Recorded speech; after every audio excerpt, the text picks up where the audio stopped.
So what I want is for you to allow me to finish speaking before you share your thoughts so that we can have a more respectful and productive discussion. And so by using this structure, we can communicate our feelings and our needs effectively while taking accountability for the stories that we make up in our heads, which we all do, let's face it. So the next thing that I want to teach you after that sentence structure is taking accountability for our stories. So it's so important to recognize that we all do this. We all create stories in our minds that totally impact our communication, our relationships. And when we don't take accountability for the fact that these stories happen and we hold them as truths, then it doesn't acknowledge that they're just our interpretations and that they probably don't reflect reality. So this accountability step allows us to approach conversations with an open mind and a willingness to listen. The next thing that we have to discuss is how we clarify and we refute when someone gets it wrong.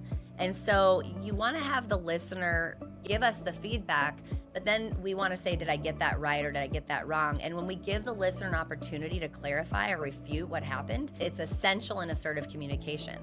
This is the step that helps us ensure that both people have a clear understanding of the situation and it can address any misunderstandings. It fosters a sense of mutual respect. So when we get it wrong, we have an easier time collaborating when we're able to kick back when something isn't quite right and it landed in the wrong way, and we take that feedback.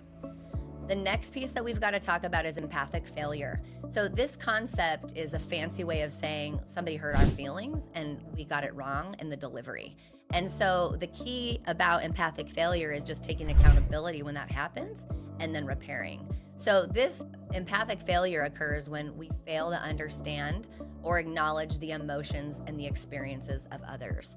So when this happens, it's important to circle back and repair the relationship. Repairing after conflict is one of the most healing and connecting experiences that happens, and it's part of what creates and cultivates connection and intimacy. It involves acknowledging the hurt. We want to take responsibility, and then we want to make amends. We want to say, I'm really sorry, I'm going to work on doing this better the next time. And this process really strengthens the bond between people, and it promotes emotional healing. So the fifth aspect with assertive communication that we want to discuss is a communication strategy with relation to assertive communication. So another important communication strategy that we're going to discuss is related to active listening. Active listening, it involves fully engaging with the speaker.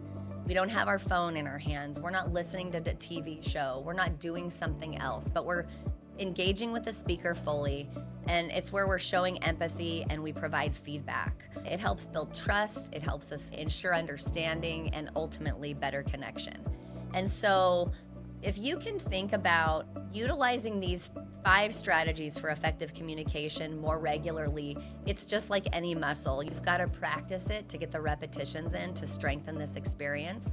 And so we want to improve our assertive communication and the importance of taking accountability of our stories, our assumptions that we make. We want to make sure that we clarify and we refute when something isn't quite right.